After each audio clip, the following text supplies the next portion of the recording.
Vamos então seguindo com o nosso estudo do livro Ação e Reação, psicografia do Chico, autoria espiritual de André Luiz.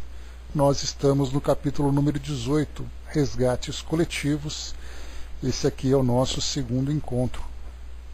Nós estudamos na semana passada esse interessante capítulo, embora traga para nós aqui uma situação bastante dolorosa, uma situação bastante complicada para os espíritos que vivenciaram essa experiência, mas ele se resume no seguinte: André Luiz, Silas e Drúzio, aliás, e Hilário, se encontravam com Drúzio, diretor lá da instituição da Mansão da Paz, quando então recebeu um chamado urgente pedindo auxílio para um grupo de espíritos vítima de acidente aeronáutico.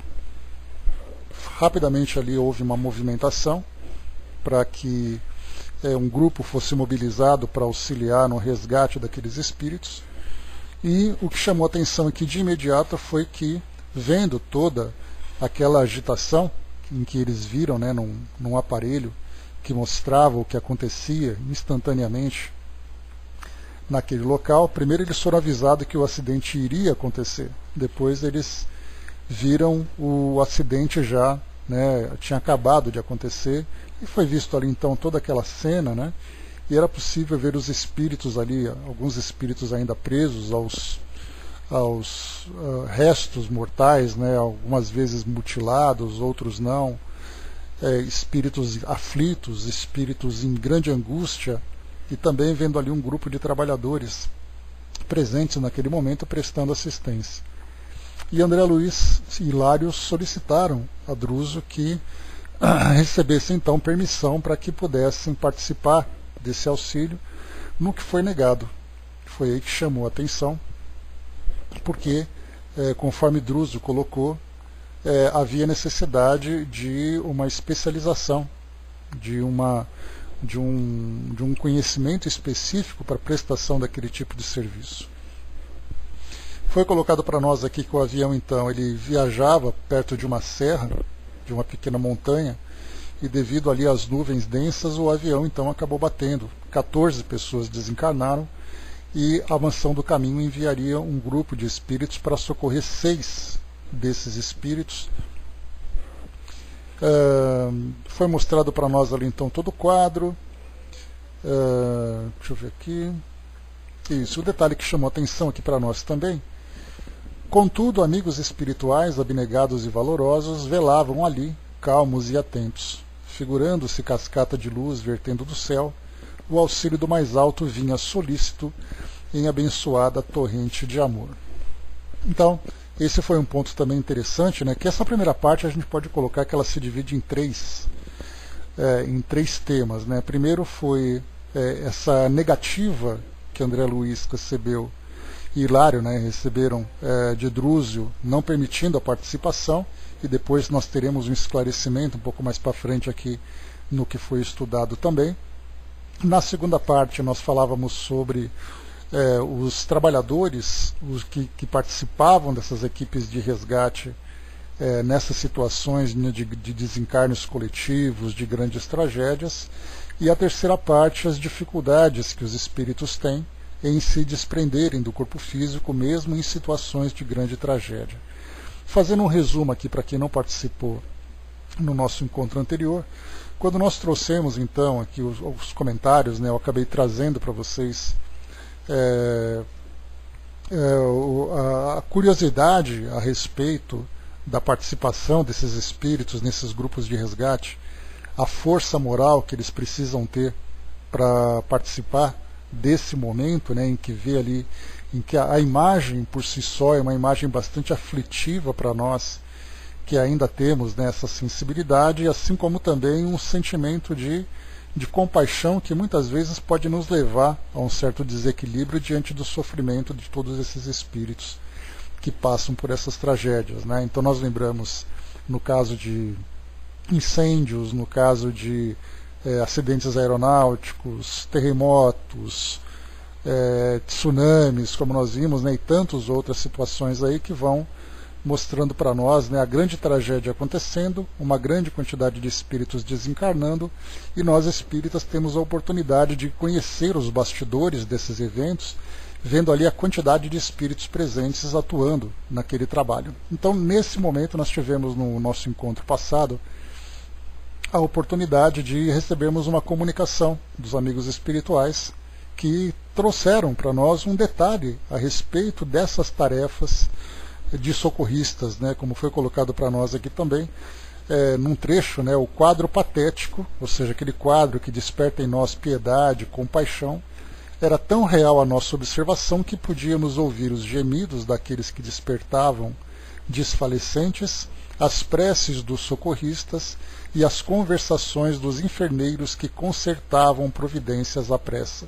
Então tudo isso era observado por eles, né, na Mansão da Paz, no momento em que acontecia aquela situação. Eu vou reler para vocês aqui essa mensagem, porque ela é bastante interessante para ilustrarmos aqui esse caso, né, e também até mesmo responder a essa curiosidade, né, que eu apresentei para vocês, da gente tentar imaginar como é o trabalho dessas equipes, quem são esses espíritos, porque geralmente, né, quando cheguei até a comentar sobre isso, geralmente a gente traz como protagonistas, né, principalmente ali os espíritos que estão desencarnando. E ali então os socorristas acabam sendo citados, mencionados como sendo ali apenas aqueles colaboradores, assistentes daquele cenário, sendo que eles atuam ali de uma forma como protagonistas do trabalho, porque eles que atingem diretamente, que trabalham diretamente naquela situação. Então nós recebemos essa seguinte comunicação, deixa eu pegar aqui para vocês. Um espírito amigo aqui chamado Zwingli, e ele comenta o seguinte: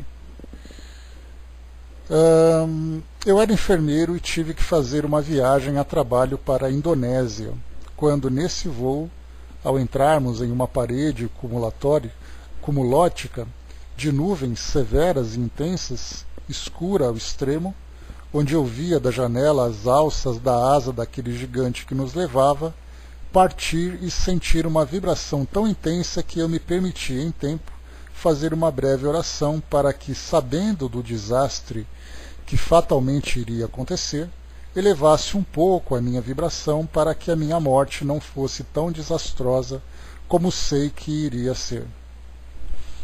Você, meu irmão, disse há pouco daqueles irmãos que, já preparados para o auxílio emergencial, aos que não conseguiram sobreviver, e seus corpos mutilados, espalhados por distâncias inimagináveis, já sim muito preparados para tanta visão de terror que aquilo nos mostrava.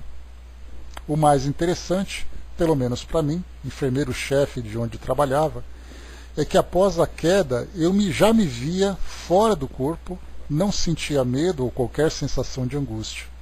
Foi como se já soubesse que estaria ali naquele local, sem minha roupa carnal, como enfermeiro que era e como enfermeiro que acabei ficando, sabendo das necessidades daqueles irmãos que, desencarnados, precisavam do auxílio de todos nós, que, chamados ao trabalho ao próximo, já preparados, estávamos naquele local, no fundo do mar, onde podemos auxiliar, tratar de forma padrão aqueles que poderiam ser socorridos de imediato e que eram rapidamente levados a um espaço especialmente preparado a todos. Quero dizer que a minha preparação como enfermeiro foi imediatamente imprescindível para que, após a minha humilde e firme oração de segundos, me fosse dado a permissão de trazer a ajuda para todos aqueles que necessitariam desse nosso auxílio presencial, mesmo como espíritos que, já fora do corpo físico, éramos e fomos chamados naquela hora do trabalho que foi tão bem realizado.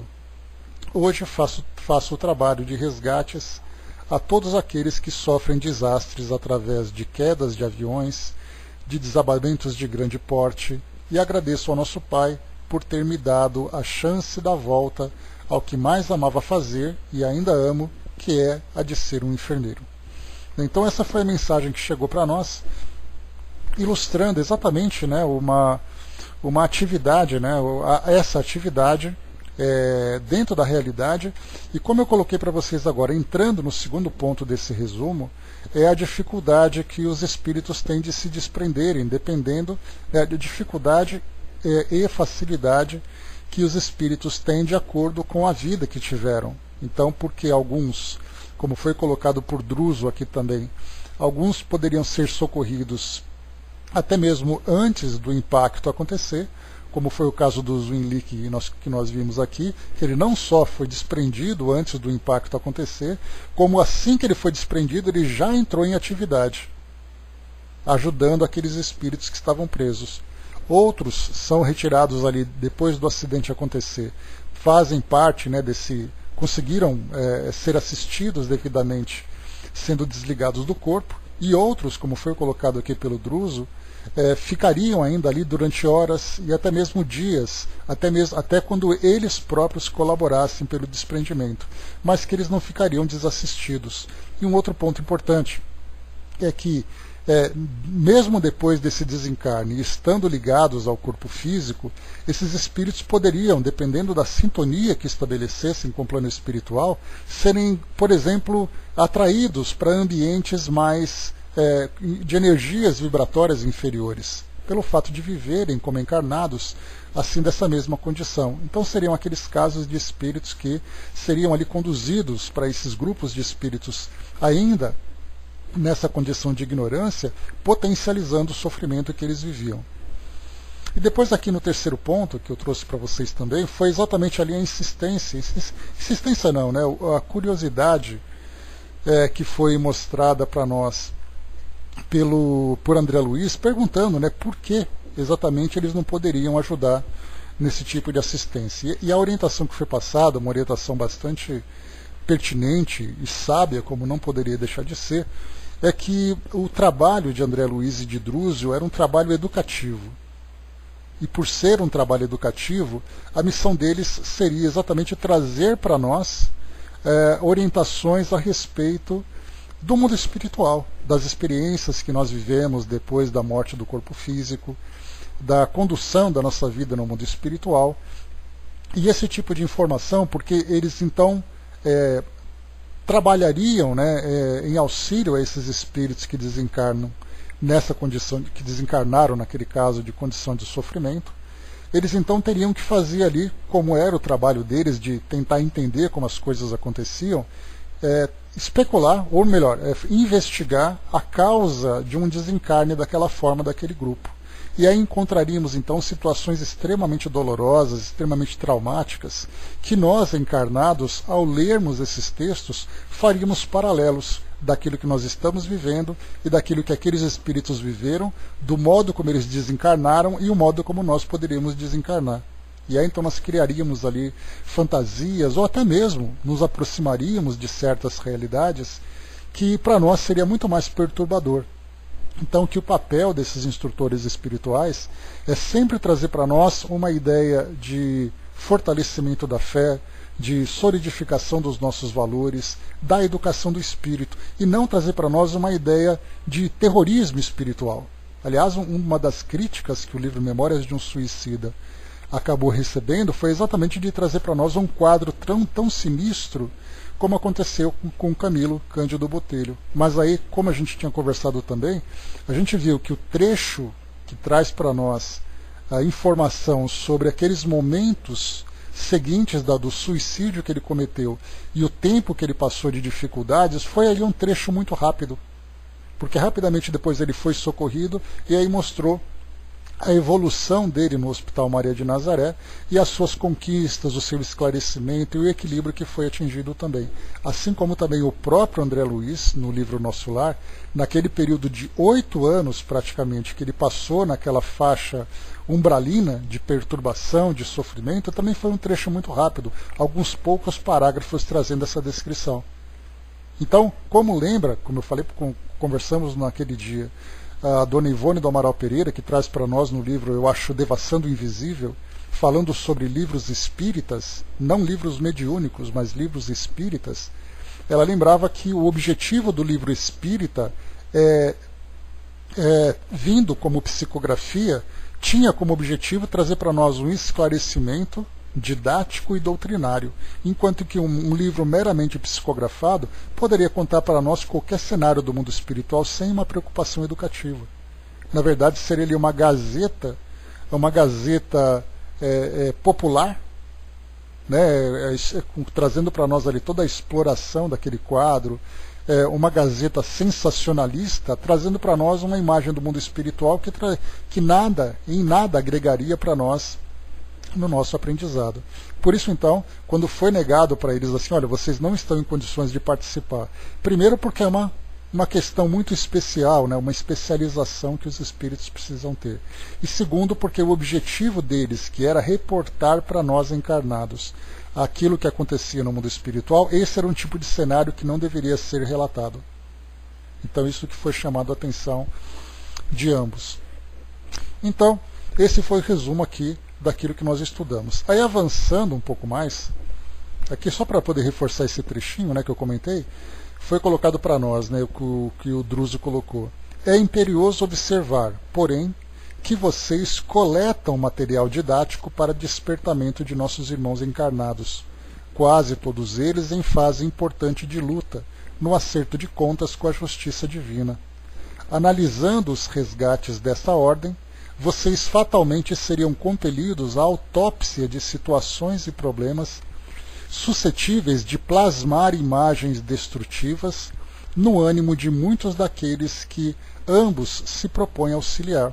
Então essas imagens que nós plasmaríamos em nossas mentes a partir desses relatos, inclusive, né, a gente lembra que já chegamos a falar sobre isso também, quantas pessoas tiveram muita dificuldade de estudar memórias de um suicida. Porque ao começar a ler e ver aqueles primeiros capítulos contando aquela fase de grande dificuldade, acabou não lendo o restante do livro. Isso porque, imaginando que o livro todo seria, na verdade, um livro de terror. Só que depois vem a parte educativa que acabou não chegando.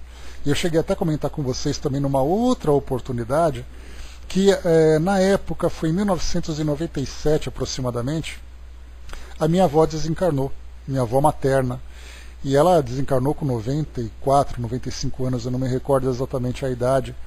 Mas então foi um sofrimento, né? As filhas muito apegadas, que sempre viveram com ela, moravam junto, cuidavam e tudo mais.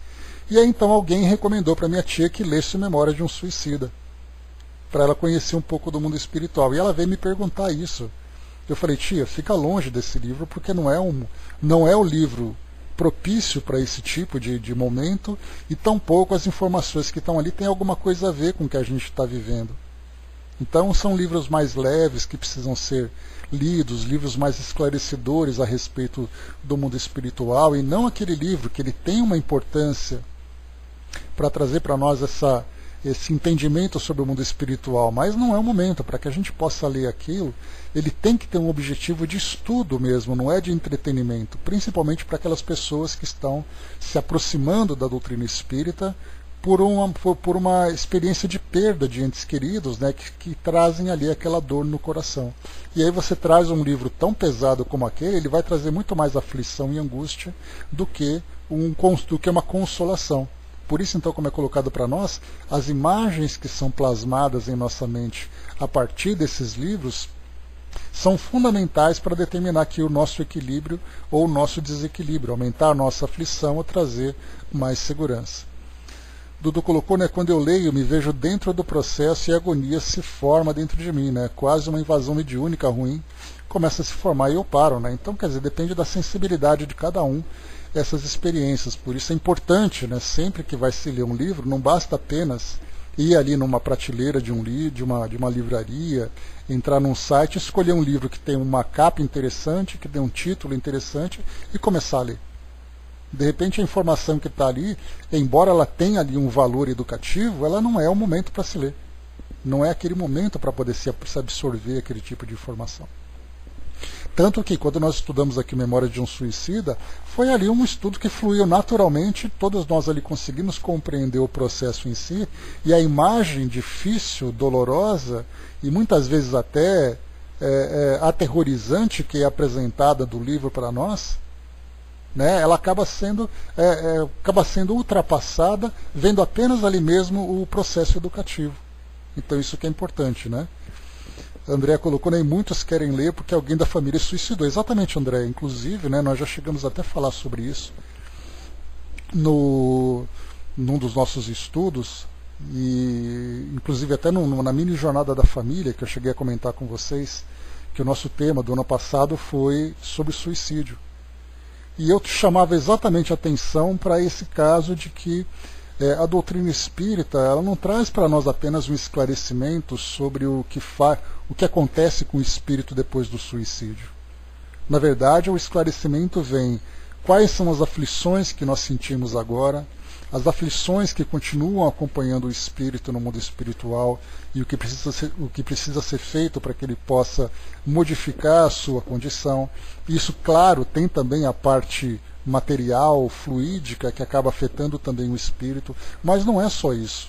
Então, no caso, principalmente de um atendimento fraterno, para quem trabalha com isso, focar naquela ideia, olha, o indivíduo quer cometer suicídio, então leia a memória de um suicida antes de você cometer o suicídio, ao invés de falar para ele, vamos entender por que você está sentindo isso. Então acaba sendo ali muito mais um desserviço do que um apoio do que ele precisa. O doutor colocou, né, transição planetária, eu li com uma ajuda bem legal, né? Então, assim, o transição planetária também foi assim, ele mostrou uma parte importante daquele desencarne coletivo, mas ele trouxe também todos os bastidores do mundo espiritual, falando sobre o processo que o nosso mundo está vivendo. Se você lê aqui sobre aquela tragédia apenas e foca aquela imagem, aí você acaba não aproveitando e ainda por cima se sentindo bastante incomodado, né? Eu não leio nem estudo palestras sobre suicídio, né? Realmente é algo bastante angustiante. Namone colocou, né, tentei ler esse livro várias vezes, né, e até hoje eu nunca consegui. Em breve farei a leitura junto dos estudos já gravados por você, que na verdade é aquela história, né, não tem sensacionalismo nos estudos, mas realmente aproveitar cada uma das descrições para entender todos os processos. Essa é a parte, pelo menos, positiva, né? Quando você fala que sobre o suicídio eu durmo, né? Pois é, infelizmente esse é um tema que nós não temos como fugir dele ainda, né? Porque o nosso mundo ainda nos leva a essa situação, mas a gente procura sempre atenuar, tanto quanto possível, o efeito dessas imagens, né? Então aqui, finalizando esse nosso resumo, né, que já avançou bastante aqui na nossa introdução, aí ele diz assim, então, né, entregara-se o chefe, agora a gente vai entrar no estudo propriamente dito. Entregara-se o chefe a mais longa pausa, e movido pelo propósito de aprender, indaguei de Druso se ele mesmo não teria acompanhado algum processo de resgate coletivo, em que os espíritos interessados não teriam outro recurso senão a morte violenta, como remate aos dias do corpo denso, ao que o instrutor respondeu presto. Ou seja, né, já que a gente não pode estar presente nesse resgate em especial, o Druso teria participado de alguma atividade que ele pudesse trazer algum esclarecimento? Guardo em minha experiência alguns casos expressivos que seria justo relacionar. No entanto, reportar-nos-emos simplesmente a um deles, pois nossas obrigações são inadiáveis. Depois de momentos rápidos em que naturalmente apelava para a memória, comentou benevolente. Há 30 anos desfrutei o convívio de 2 benfeitores, a cuja abnegação muito devo nesse pouso de luz. Ascânio e Lucas, assistentes respeitados na esfera superior, integravam-nos à equipe de mentores valorosos e amigos. Quando os conheci em pessoa, já haviam despendido vários lustros no amparo aos irmãos transviados e sofredores. Cultos e enobrecidos, eram companheiros infatigáveis em nossas melhores realizações. Acontece, porém, que depois de largos decênios de lutas, nos prélios da fraternidade santificante, suspirando pelo ingresso nas esferas mais elevadas, para que se lhes expandissem os ideais de santidade e beleza, não demonstravam a necessária condição específica para o voo anelado. Totalmente absortos no entusiasmo de ensinar o caminho do bem aos semelhantes, não cogitavam de qualquer mergulho no pretérito. Por isso que, muitas vezes, quando nos fascinamos pelo esplendor dos cimos, nem sempre nos sobra disposição para qualquer vistoria aos nevoeiros do vale. Dessa forma, passaram a desejar ardentemente a ascensão, sentindo-se algo desencantados pela ausência de apoio das autoridades que lhes não reconheciam o mérito imprescindível. Dilatava-se o impasse quando um deles solicitou o pronunciamento da direção geral, a que nos achamos submissos. O requerimento encontrou o curso normal, até que, em determinada fase, ambos foram chamados ao exame devido. A posição imprópria que lhes era característica foi carinhosamente analisada por técnicos do plano superior, que lhes reconduziram a memória a períodos mais recuados no tempo. Diversas fichas de observação foram extraídas do campo mnemônico à maneira de radioscopias dos atuais serviços médicos no mundo, e através delas importantes conclusões surgiram à tona. Em verdade, Ascânio e Lucas possuíam créditos extensos, adquiridos em quase 5 séculos sucessivos de aprendizado digno, somando as 5 existências últimas nos círculos da carne e as estações de serviço espiritual nas vizinhanças da arena física. No entanto, quando a gradativa auscultação lhes alcançou as atividades do século XV, algo surgiu que lhes impôs dolorosa meditação. Ou seja, aqui, vemos aqui 2 espíritos que pediam para que pudessem desenvolver atividades em esferas mais elevadas, e não esferas assim ligadas ao plano físico, principalmente em ambientes de tanto sofrimento. Esse é requerimento deles, pediram então, mandaram ali uma solicitação. A gente já começa a ver um pouquinho dessa parte burocrática, entre aspas. Pediram então essa ascensão, pediram então uma revisão, vamos dizer assim, pediram uma revisão do processo deles, para que pudessem ser consideradas as atividades e conquistas que eles alcançaram para chegarem nesses planos superiores. E aí então foram levados ali para essa análise, e aí viram que realmente eles tinham grandes conquistas nesses últimos 5 séculos, com encarnações no mundo espiritual, no mundo físico e tudo mais. Mas nessa regressão de memória, por isso falava aqui nos arquivos mnemônicos deles, chegaram no século XV. E aí então eles se depararam com imagens bastante dolorosas. Arrebatadas ao arquivo da memória e a doer-lhes profundamente no espírito, depois da operação magnética a que nos referimos, reapareceram nas fichas mencionadas as cenas de ominoso delito por ambos cometidos em 1429, logo após a libertação dos Orleões, quando formavam o exército de Joana d'Arc. Famintos de influência, junto aos irmãos de armas, não hesitaram em assassinar 2 companheiros, precipitando-os do alto de uma fortaleza no território de Gatineque, no caso, sobre fossos imundos, embriagando-se nas honrarias que lhes valeram mais tarde torturantes remorsos além do sepulcro. Então, chamando a atenção aqui, eles lançaram 2 homens do alto de uma fortaleza. Então, lembremos desse processo para vermos aqui as consequências do que eles viveram.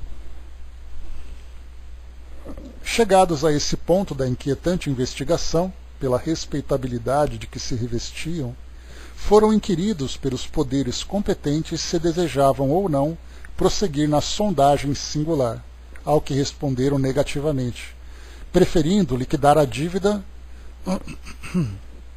antes de novas imersões nos depósitos da subconsciência.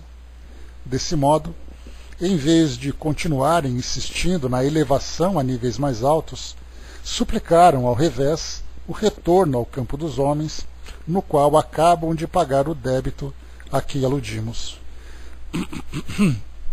Então, chegando aqui nesse ponto em que se depararam com esses eventos, Aí foi perguntado assim, olha, foi isso que vocês viveram naquela época. Vocês ainda querem alcançar planos superiores? Rapidamente, com toda humildade, eles se viram então em condições, não se viram em condições e pediram para uma nova reencarnação aqui no mundo físico, para que eles pudessem então se equilibrarem definitivamente perante as leis divinas. Como? Indagou Hilário, né? Então foi colocado aqui de novo, né? Rapidamente. Desse modo, em vez de continuarem insistindo na elevação a níveis mais altos, suplicaram, ao revés, o retorno ao campo dos homens, no qual acabam de pagar o débito a que aludimos. Como? Indagou Hilário, intrigado. Já que podiam escolher o gênero de provação, em vista dos recursos morais amealhados no mundo íntimo, informou o orientador, optaram por tarefas no campo da aeronáutica, a cuja evolução ofereceram as suas vidas. Há 2 meses regressaram às nossas linhas de ação, depois de haverem sofrido a mesma queda mortal que infligiram aos companheiros de luta no século XV. E o nosso caro instrutor visitou-os nos preparativos da reencarnação agora terminada? Inquiri com respeito. Sim, por várias vezes os visitei antes da partida.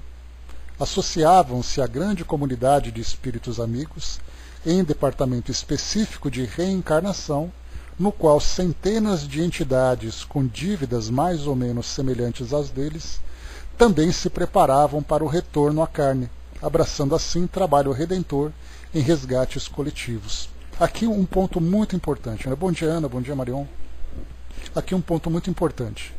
Os dois tinham, porque era aquela ideia que nós já chegamos a comentar anteriormente. Se acontece uma tragédia aos nossos olhos que representa uma reencarnação, uma desencarnação coletiva, todos esses espíritos estavam ligados à mesma causa para viverem o mesmo efeito? E eu tinha comentado com vocês já outras vezes que não necessariamente. Muitas vezes o gênero de desencarnação traz aprendizados para todos, mas as causas são causas independentes. Eu fiz alguma coisa, o outro fez alguma coisa, o outro viveu alguma coisa, que aquele mesmo tipo de experiência vai trazer um aprendizado. É mais ou menos o que nós vemos na atualidade, em que nós vemos assim essa desencarnação coletiva. Mais de 100 mil pessoas já desencarnaram vítimas dessa pandemia. Então significa que todos eles no passado provocaram, todos eles juntos, uma contaminação geral no mundo afora? A resposta obviamente é não. Essa experiência pode ter trazido para eles, para suas famílias, para a comunidade onde eles estão inseridos, uma experiência coletiva, para aqueles que desencarnam e para aqueles que não desencarnaram ainda. Então nós vivemos, por exemplo, vamos pegar os países, as regiões mais afetadas. Na China, naquela região onde a pandemia surgiu, quando a gente vai para a Itália, naquela região da Lombardia, quando a gente vai ali para a Espanha, quando a gente vai para a França, quando a gente vem aqui para São Paulo, por exemplo, ou vai para Manaus, ou vai para Fortaleza, que são os pontos, né, no Rio de Janeiro também, os pontos mais preocupantes. Então, esse tipo de evento para essas comunidades trazem um aprendizado. É aquele medo, é aquele impacto, é aquele estímulo à solidariedade, ao isolamento, as famílias, são as famílias que sofrem a perda dos seus entes queridos, os profissionais que têm que se desdobrar para poder atender a esses casos. Então, nós vemos ali uma série de situações que formam uma grande teia, em que cada linha representa ali uma determinada experiência que culmina no centro, que é o evento propriamente dito. Então, nesse caso que nós vemos aqui, esses dois espíritos precisavam dessa experiência que eles queriam, então, já que eles provocaram esse terror e esse sofrimento com esses dois espíritos que eles lançaram do alto de um precipício, eles acharam que uma experiência semelhante, como uma queda, seria para eles também um aprendizado, lembrando aquela passagem que nós já trouxemos, em que Joana de Ângeles afirma para nós que a melhor forma de nós aprendermos determinada experiência é passando por ela, e não simplesmente aprendendo na teoria. Então, se você provocou o sofrimento numa pessoa, a melhor forma de você aprender é sentir na pele aquele mesmo sofrimento, que foi o que nós vimos aqui. Eles então, observem que interessante, foram para um departamento no plano espiritual numa determinada colônia, onde lá foi então feito o planejamento reencarnatório. Só que o detalhe é que quando eles chegaram lá, outros espíritos também estavam fazendo um planejamento com uma desencarnação na mesma natureza. Ou seja, nós podemos encontrar então, nesse caso em específico, vários passageiros que estão num determinado avião e esse avião acaba sofrendo um acidente. Cada espírito ali colhe o resultado de uma experiência que viveram no passado com um aprendizado coletivo, mas na verdade, embora seja um resgate coletivo, foram causas individuais. E não necessariamente um grupo de 20 espíritos provocaram uma tragédia no passado, esses 20 vão se encontrar e acabar a desencarnação. Como surgiu, por exemplo, na Boate Kiss, lá no Rio Grande do Sul, naquele caso em que uma grande quantidade de jovens, acho que mais de 200 ou 300 jovens desencarnaram naquele incêndio, ou mesmo no caso do edifício Joelma aqui em São Paulo, ou no circo de Niterói, que nós estudamos, né, também os relatos de Humberto de Campos e tudo mais, significa que todos os espíritos estavam, Andraus, podemos colocar o Titanic, podemos colocar um terremoto que aconteceu em qualquer outra região do planeta e tudo mais, significa que todos eles estavam envolvidos na mesma situação. Aí então, como nós podemos perceber a partir desse esclarecimento e reforçando aquilo que nós já tínhamos trazido anteriormente, esses espíritos se juntaram para aquela experiência final, mas eles não estavam necessariamente vinculados a uma situação anterior. Teve uma especulação, quando houve aquele conflito entre a Rússia e a Chechênia era ali um estado rebelde, mais ou menos igual Hong Kong é com a China hoje, né? Então ele era uma colônia independente, depois ele acabou sendo absorvida, mas ele vivia de uma forma independente, querendo a independência da China. A Chechênia queria uma independência da Rússia, mas a Rússia não permitiu. O que aconteceu? Terroristas chechenos foram a uma escola e eles então fecharam essa escola e sequestraram naquele ambiente 100 crianças, aproximadamente 100 crianças. E aí então eles executaram todas as crianças. E aí rapidamente vieram as especulações, principalmente no meio espírita, né, porque nós, pelo fato de termos essas informações a respeito do mundo espiritual, nós somos muito criativos, né?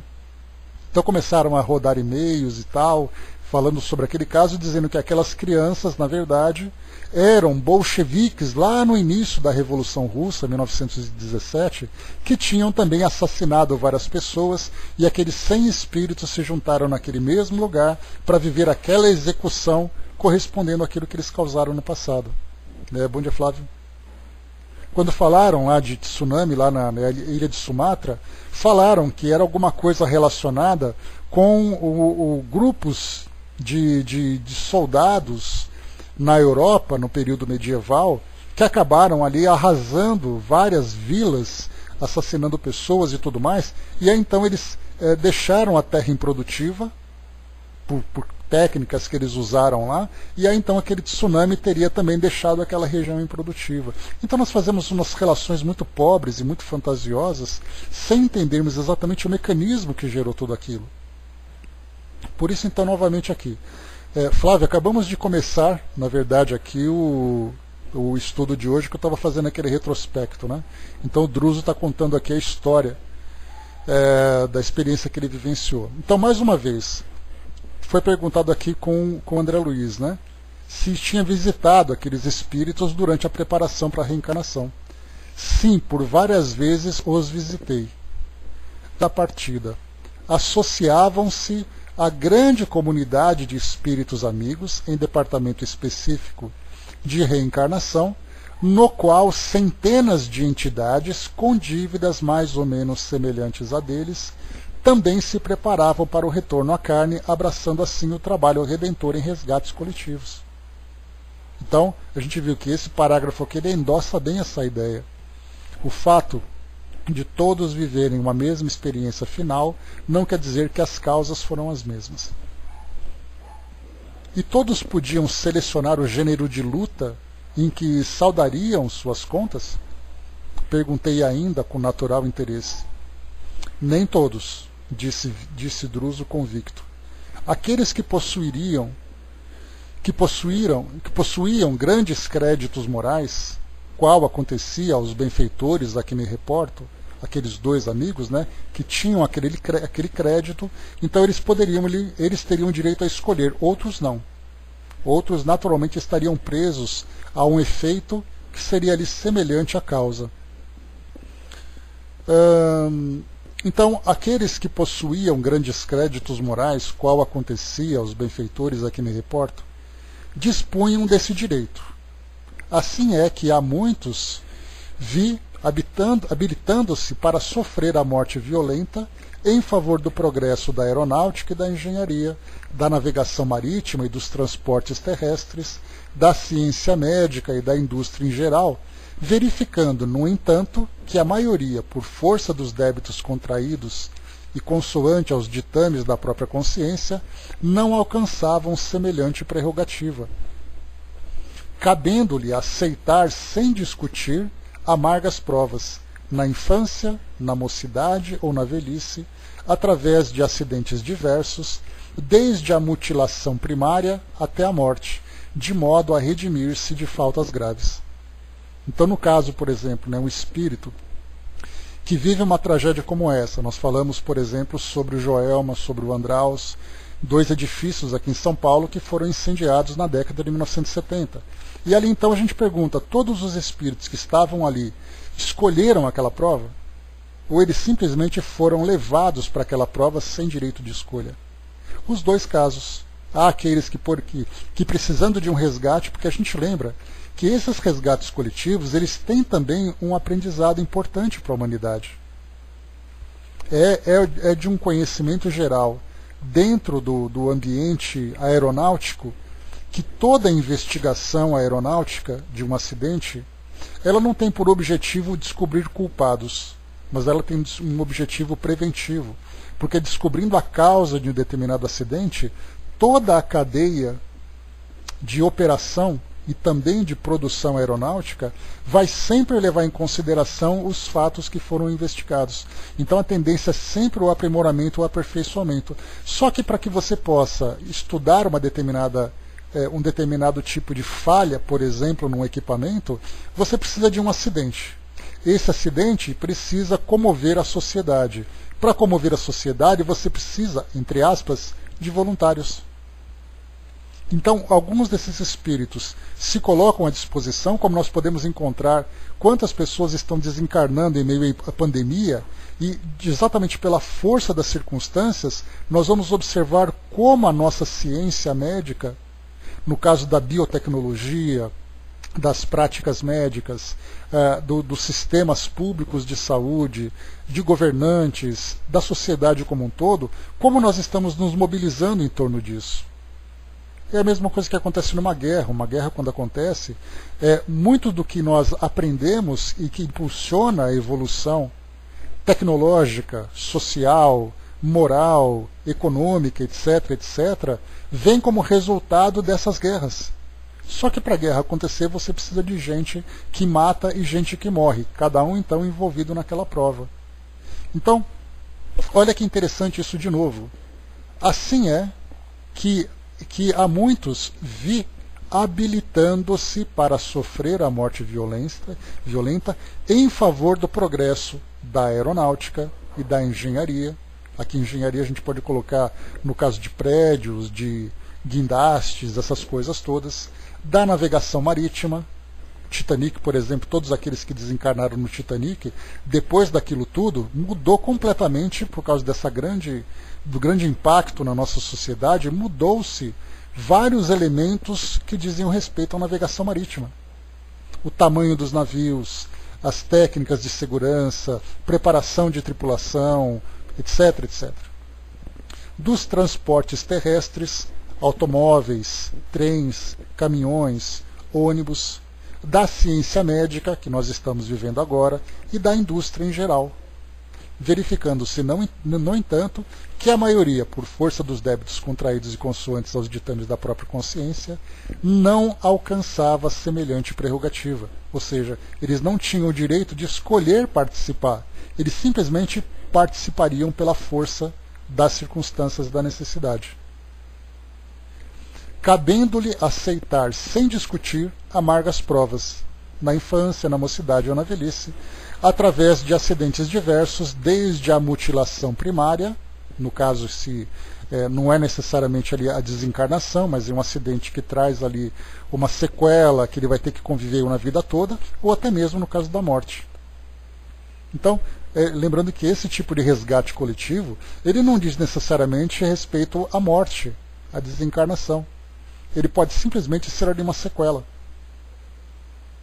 Nós não tivemos, por exemplo, olha só que interessante, na época em que o vírus da Zika estava atingindo aqui o Brasil, principalmente na região do Nordeste, quantas crianças reencarnaram com anencefalia e quantas famílias tiveram que lidar com esse tipo de limitação intelectual e física daquelas crianças? Isso é um resgate coletivo. São reencarnações em que os espíritos chegam passando por essa experiência, em que as nossas ciências tiveram que pesquisar vacina, tiveram que entender a causa, fazer ali medidas preventivas e tudo mais, em torno de uma situação que afetou a nossa sociedade. Isso é um grande aprendizado para nós, esse tipo de esclarecimento. E os pais?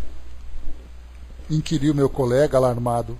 Em que situação surpreenderemos os pais dos que devem ser imolados ao progresso ou à justiça na regeneração de si mesmos? Acabei de falar das famílias, né, com as crianças em chikungunya, das famílias que estão perdendo seus entes queridos com a pandemia e de familiares de tragédias diversas, né? O que eles têm a ver com isso? A dor deles não será devidamente considerada pelos poderes que nos controlam a vida? Aquele que diz o seguinte: mas os pais precisam sofrer se o resgate diz respeito àqueles espíritos? Seria justo que a família também, entre aspas, pagasse por aquilo tudo? Como não? Respondeu o orientador. As entidades que necessitam de tais lutas expiatórias são encaminhadas aos corações que se acumpliciaram com elas em delitos lamentáveis no pretérito distante ou recente, ou ainda os pais que faliram junto aos filhos em outras épocas, a fim de que aprendam na saudade cruel e na angústia inominável o respeito e o devotamento, a honorabilidade e o carinho que todos devemos na terra ao Instituto da Família. A dor coletiva é o remédio que nos corrige as faltas mútuas. Então nós temos desencarnações coletivas, provas coletivas, dor coletiva, e aí então complementando aquela ideia de que nem todo espírito está vinculado com uma determinada causa. Ele pode ser voluntário, ajudando no progresso e ao mesmo tempo também estimulando a sua própria evolução. Nesse caso aqui, todos os pais, por exemplo, no caso das crianças que tiveram anencefalia. A microcefalia. Nesse caso, todos os pais estavam vinculados com esses espíritos? Não necessariamente. Lembrem, quando nós estudamos a respeito de casais, então 2 espíritos tiveram ali como necessidade de resgates, necessidade de evolução, se reencontrarem numa relação de matrimônio. E os 2 espíritos estavam ligados no passado, numa relação de matrimônio, objetivando um resgate. Nesses 2 espíritos, um cumpriu tanto quanto possível aquilo que foi combinado no mundo espiritual, e o outro se manteve endurecido. Um evoluiu, mesmo diante da situação dolorosa, e o outro ficou estacionário. Numa próxima encarnação, esses 2 espíritos deverão necessariamente se encontrar? Não. Nós vimos isso em capítulos anteriores que nós estudamos aqui. Naquele caso, né, em que nós tivemos ali a esposa com o marido e com as crianças, que eram 2 meninas e um menino. O pai, tendo uma relação extraconjugal, optou em ir embora de casa. E a esposa ficou ali devotada, trabalhando ali como costureira para cuidar das crianças e tudo mais. E aí foi colocado, mas ele foi embora de casa para viver uma experiência pessoal dele, embora num nível inferior. Ela terá que encontrar com ele de novo? A resposta é não. Ela vai seguir o caminho dela dentro do campo evolutivo porque ela conseguiu, da parte dela, se desprender daquela expiação do passado, daquela vivência do passado, porque ela também cometeu o erro no passado, mas ela cumpriu o papel dela.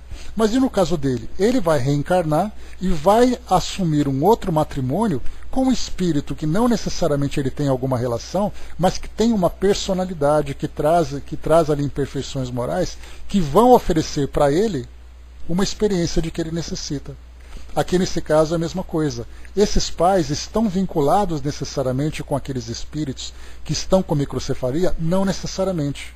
Muitas vezes são pais que negligenciaram a paternidade do passado, os filhos seguiram seus caminhos, evoluíram, foram em frente, e esses pais então assumiram agora essas crianças, que também têm ali as suas causas pessoais para poder resgatar, e esses pais tiveram que assumir esse compromisso.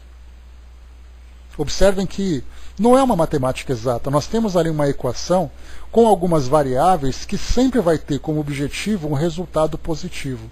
A forma como isso vai acontecer, a forma como essas experiências vão se desenrolar, depende muito de cada espírito, do seu grau evolutivo, do seu acumpliciamento do passado, quem eram os seus parceiros de crime, de delito do passado, quais são ali os créditos que eles tiveram, enfim, quais são os objetivos que eles precisam alcançar. Tudo isso, então, é equacionado no momento em que o espírito ali planeja sua reencarnação. Então nós falamos de expiação coletiva, falamos de desencarnação coletiva, falamos também de dor coletiva. Estabelecera-se longa pausa. A lição como que nos impelia a rápidos mergulhos no mundo de nós mesmos. Hilário, contudo, insatisfeito como sempre, perguntou irrequieto: instrutor amigo, imaginemos que Ascânio e Lucas, esses dois espíritos que eles estão analisando, cometeram erros no século XV, optaram em desencarnar num acidente aeronáutico e foram resgatados, sendo considerados espíritos que optaram por essa experiência, porque eles tinham muitos créditos que durante esses 5 séculos eles conseguiram então acumular. Então eles tiveram o benefício de escolher essa experiência. Imaginemos que Ascânio e Lucas, após a vitória de que nos dá a notícia, continuem anelando subida aos planos mais altos. Ou seja, eles não querem mais reencarnar na Terra. Eles disseram, olha, não dá para a gente reencarnar num mundo melhor, não, a gente já trabalhou aqui durante muito tempo. Precisarão para isso de nova consulta ao passado? Caso não demonstrem a condição específica indispensável, serão novamente submetidos à justa auscultação para o exame e seleção de novos resgates que se façam precisos. Então eles tiveram durante 5 séculos reencarnações proveitosas, reencarnações produtivas, mas 5 séculos passados, lá atrás tinha aquela continha pendurada que não foi paga. Se eles continuarem então desejando forçar essa ascensão, é possível que eles tenham que fazer uma revisão mais ainda no passado para saber se tudo está endireitado, já que eles têm tanta pressa em se modificarem? A resposta, então, como nós vimos, sim, é possível que sim. Deixa eu só pegar aqui que eu perdi a página, só um instantinho, pessoal.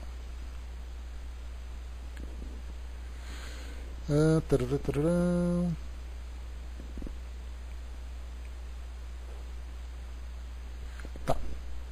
Então, caso não demonstrem condição específica indispensável, serão novamente submetidos à justa auscultação para o exame e seleção de novos resgates que se façam precisos. Isso quer dizer que ninguém se eleva ao céu sem quitação com a terra? O interlocutor sorriu e completou: será mais lícito afirmar que ninguém se eleva a pleno céu sem plena quitação com a terra, porquanto a ascensão gradativa pode verificar-se, não obstante invariavelmente condicionada aos nossos merecimentos nas conquistas já feitas. Os princípios de relatividade são perfeitamente cabíveis no assunto. Quanto mais céu interior na alma, através da sublimação da vida, mais ampla a incursão da alma nos céus exteriores, até que se realize a suprema comunhão dela com Deus, nosso Pai. Para isso, como reconhecemos, é indispensável atender à justiça, e a justiça divina está inelutavelmente ligada a nós, de vez que nenhuma felicidade ambiente será verdadeira felicidade em nós, sem a implícita aprovação de nossa consciência. O ensinamento era profundo. Aí a gente vai lembrar, né, da passagem do Evangelho que vocês devem ter se lembrado, quando Jesus disse que ninguém sairá da terra até pagar o último ceitil. Então isso vai diretamente, né, está ligado diretamente a esse ensinamento. Então, na verdade, esse é um processo muito mais profundo e muito mais complexo do que nós imaginamos. Porque não basta simplesmente o espírito desejar. Ele tem que merecer. E esse merecimento não é uma questão política, de influência, de pedidos, de concessões. Na verdade, o espírito tem que realmente tornar ali a sua consciência imaculada, limpa, pura, completamente pura, dentro dos padrões do nosso mundo material aqui, que é o nosso planeta. Ele não atingiu ainda a condição de um espírito puro. Ele conseguiu se depurar daquilo que ele mesmo criou nesse ambiente terreno.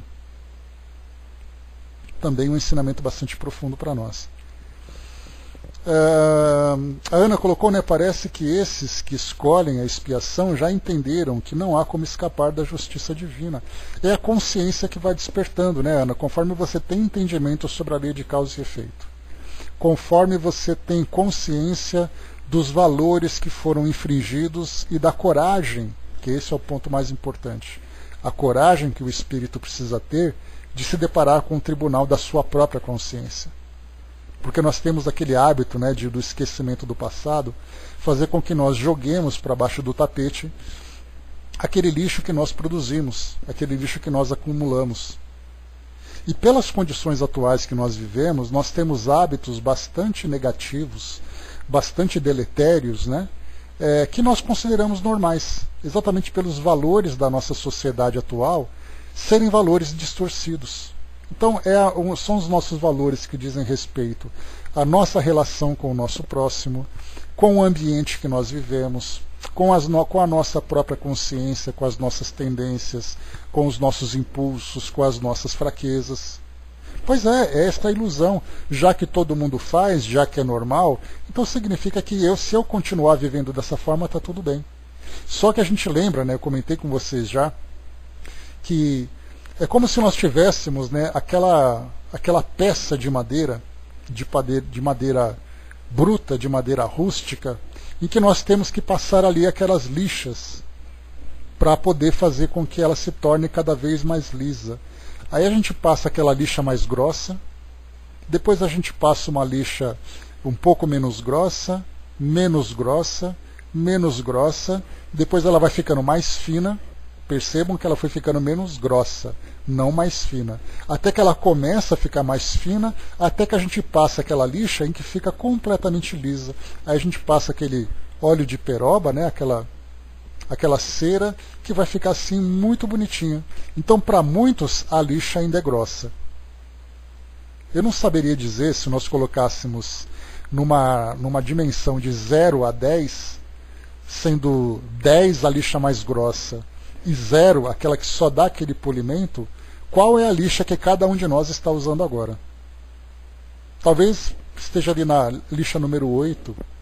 Se for número 8, tá bom, a gente já conseguiu avançar 2 gradações de lixas ali, né? Já conseguimos tirar coisas muito grossas, né? Então, não, a gente pode colocar assim, né, André? A gente tem, assim, muitas fraquezas, muitas dificuldades, sim. Mas a gente tem que considerar que a consciência, como a Ana colocou um pouco mais acima, o espírito que tem consciência das suas necessidades evolutivas, o esforço, conforme o Espírito Verdade trouxe para nós no Evangelho segundo o Espiritismo, o esforço que cada espírito faz para conter as más inclinações, o esforço não significa necessariamente o sucesso imediato. mas é aquele esforço dele cometer o erro, se arrepender, tentar fazer de novo, corrigir, para poder chegar depois e realmente depois efetivamente fazer a coisa certa. Então isso tudo depende muito do grau de consciência que o espírito tem, dos créditos que ele vai então conquistando. Porque no plano espiritual, usando uma palavra, um neologismo atual que nós estamos ouvindo com frequência, a questão da meritocracia. Então no mundo espiritual não é a diplomacia, não é a política, é a meritocracia. Então nós temos sim muita coisa para resolver, mas nós temos que reconhecer também as conquistas que já foram alcançadas. Sim, tentativas de ensaio e erro, conscientes de que esses erros vão trazer para nós aprendizados que vão depois nos beneficiar no futuro. Não é simplesmente errar e sofrer as consequências do erro e trazer em nós revolta, trazer em nós desânimo. Pelo contrário, o erro traz o arrependimento, a gente entra no AER, arrependimento, expiação e reparação. E aí então quando a gente começa a ter, quanto mais consciência a gente tem, mais efetivo é o nosso empenho para poder fazer com que os erros diminuam. Porque aquela lixa grossa que tirou aquela casca que estava ali bem deformada na madeira, ela não volta mais. A gente lembra que as conquistas que o espírito alcança dentro do campo moral e campo intelectual, ele não perde mais. Se a gente erra, em algumas circunstâncias, é porque aquelas conquistas não foram ainda efetivas. A gente conseguiu ter ali um vislumbre, sentir o sabor do que é aquela conquista. Né? Seria mais ou menos assim, a gente faz ali uma refeição com uma boa dieta, com um bom cardápio, saudável, sem aquilo que traz prejuízo para o nosso organismo, mas no dia seguinte a gente come uma feijoada. Com todo o prazer, com toda a gordura, sem preocupação da carne, né, que é um alimento ainda que nós primitivos ainda utilizamos, que são ali os despojos dos irmãos inferiores, aquela coisa toda, né? Mas então a gente vai sentindo o sabor dessas conquistas. E esse sabor vai dando em nós a vontade de querer fazer com que isso se torne efetivo, até o momento em que a nossa dieta fica completamente equilibrada. E a gente vai dizer assim, olha, eu já não quero mais comer carne, eu já não quero mais comer gordura, eu já não quero mais comer aquele doce, porque essa dieta para mim é saborosa. Mas agora vai numa churrascaria, bate palma no meio do salão e fala assim, pessoal, a partir de amanhã ninguém mais vai comer carne, todo mundo vai comer verdura. Imagina como você vai ser ovacionado naquele momento quando você fizer isso. Agora vai num restaurante vegetariano e bate palma e fala, pessoal, todo mundo para churrascaria amanhã. O pessoal fala, olha, não quero mais, eu não como mais isso. E assim então a gente vai percebendo essas pequenas conquistas, essas pequenas mudanças. André colocou, né, porque estou lendo de novo há 2000 anos e estou deprê, né, vai demorar muito para chegar pertinho de Emmanuel. Andréia, pode até demorar para chegar perto dele, né, mas você, por exemplo, hoje, você recusaria, se você encontrasse com Jesus, você recusaria a nobreza de Jesus? Você falaria, de jeito nenhum. Mas Emmanuel, naquela época, não teve esse reconhecimento. Então significa que nós já temos alguma coisa a mais. Pois é, mas Emmanuel recusou naquela época. Então quer dizer que de 2000 anos, quando a gente coloca há 2000 anos, porque 2000 anos se passaram, a gente pode colocar 1500 pelo menos, né? Porque 500 anos a gente já reconheceu.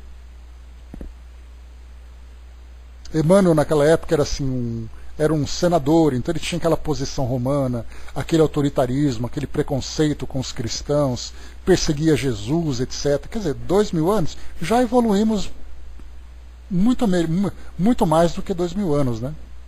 Então nós estamos ali com 1500, 1458, cada um vai colocando ali, né?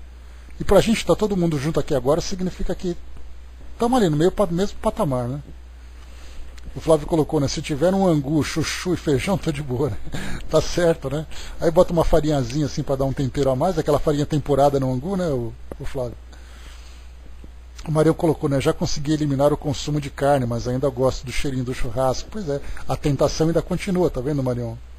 Então quer dizer assim, né? O o objetivo você conseguiu, mas a tentação está ali presente, né? É igual você falar assim, né? Eu não como mais doce, mas quando passa na loja, na frente da padaria, e começa a ver aquilo tudo lá, aí dá aquela coceira na garganta, né? Mas faz parte do aprendizado, né? O Flávio colocou, né? Se não tiver chuchu, pode ser uma couve verdinha, tá certo? Muito bom. Então aqui, né, o ensinamento era profundo. Então a gente fala desse último Seichiu, que foi ali o resumo desse ensinamento, né? Cessamos a inquirição e, como o serviço urgente requeria a presença de Drúzio em outra parte, retiramo-nos em demanda do templo da mansão com o objetivo de orar e pensar.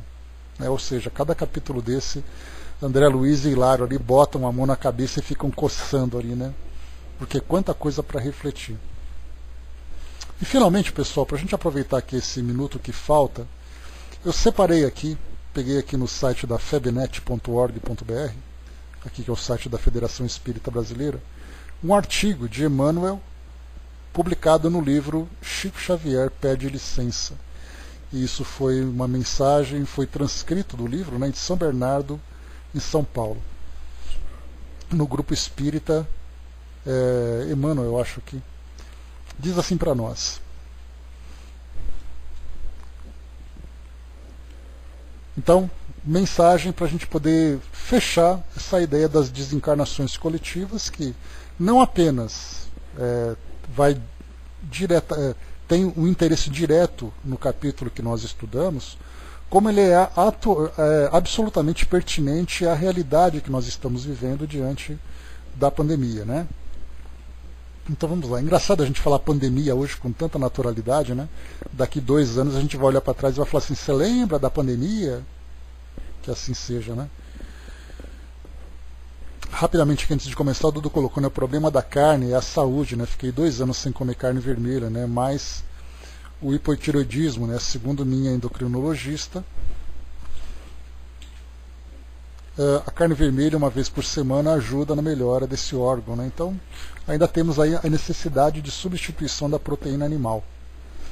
Então, nós temos os prós e os contras, né? Aqueles que aceitam isso, aceitam aquilo e tal. Então, porque é curioso, Dudu, quando a gente fala sobre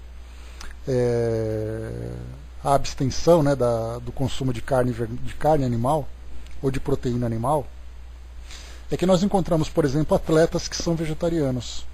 Mas esses atletas, eles fazem ali a suplementação dessa proteína com produtos, né, que são hoje sintéticos. Então isso tem um efeito positivo.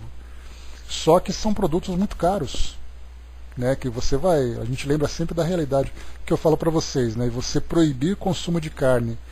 Fala isso para quem é ribeirinho, para quem mora, por exemplo, na beira de um rio, para quem é caiçara, né, que mora ali à beira-mar, para quem mora num local onde a agricultura é muito pobre, você depende do pastoreio. Então, é assim, nós estamos ainda num nível de escolhas, né? Então cada um ali segue a sua própria consciência.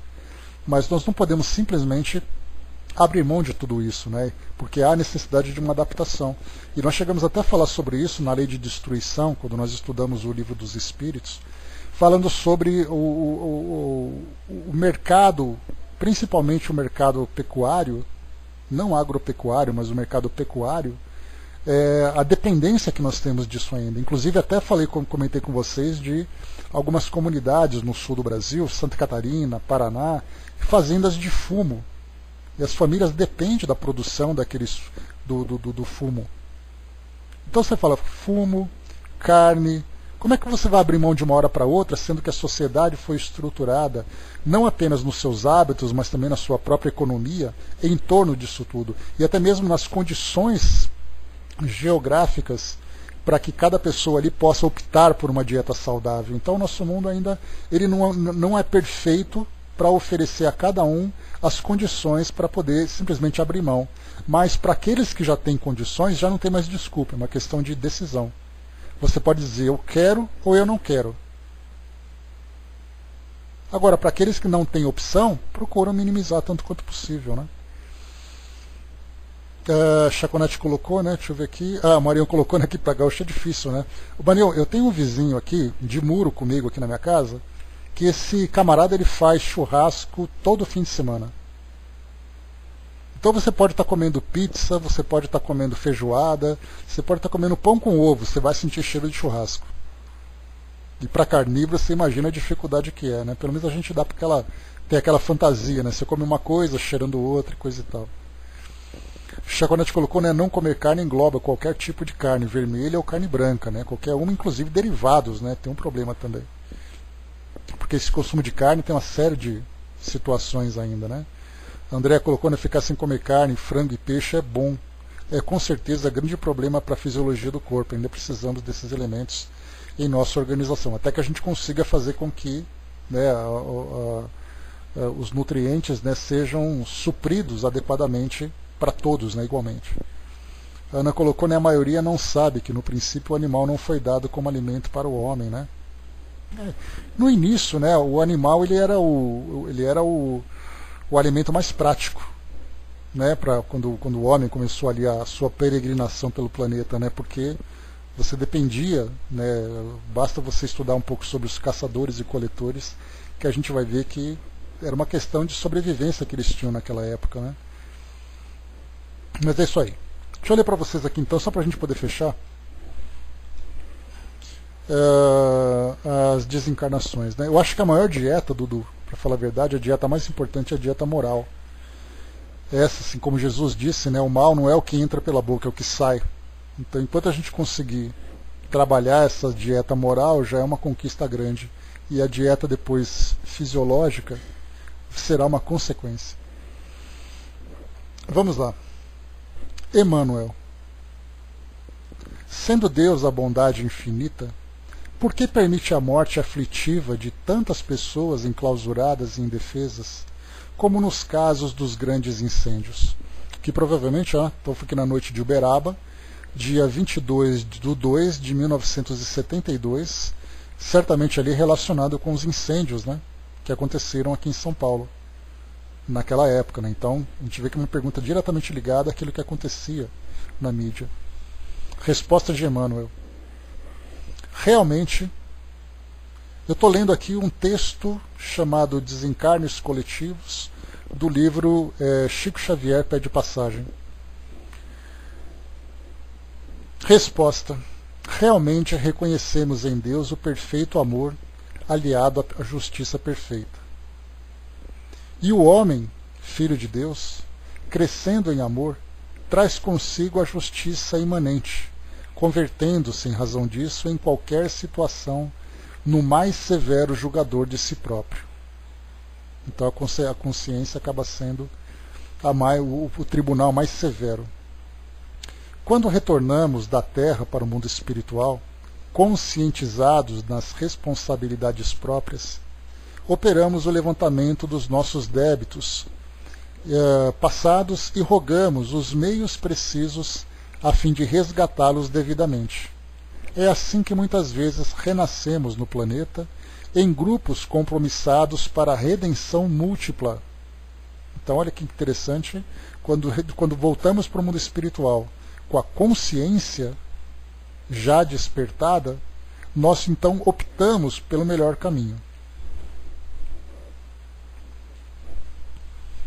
Diz aqui o texto: invasores e laqueados pela própria ambição, que esmagávamos coletividades na volúpia do saque, tornamos a terra com encargos diferentes, mas em regime de encontro marcado para a desencarnação conjunta em acidentes públicos. Exploradores da comunidade, quando lhe exaurimos as forças em proveito pessoal, pedimos a volta ao corpo denso para facearmos unidos o ápice de epidemias arrasadoras. Olha que interessante, né? Explora a comunidade, volta, por exemplo, em situação como essa. Promotores de guerras manejadas para assalto e crueldade pela megalomania do ouro e do poder, em nos fortalecendo para a regeneração, pleiteamos o plano físico a fim de sofrermos a morte de partilha aparentemente imerecida em acontecimentos de sangue e lágrimas. Corsários que afeávamos ateávamos fogo a embarcações e cidades na conquista de presas fáceis, em nos observando no além com os problemas da culpa, solicitamos o retorno à Terra para a desencarnação coletiva em dolorosos incêndios inexplicáveis sem a reencarnação.